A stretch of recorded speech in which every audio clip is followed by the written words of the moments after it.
You ask Tiger to solve. This deals with linear equations with one unknown.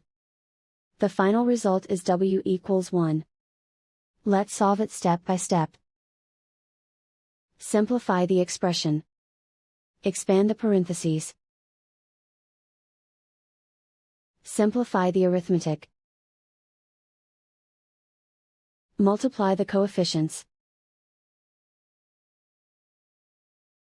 Group all constants on the right side of the equation.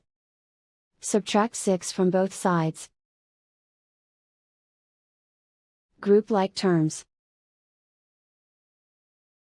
Simplify the arithmetic.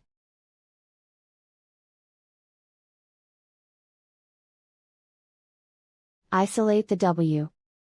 Divide both sides by -24. Cancel out the negatives. Simplify the fraction. Cancel out the negatives.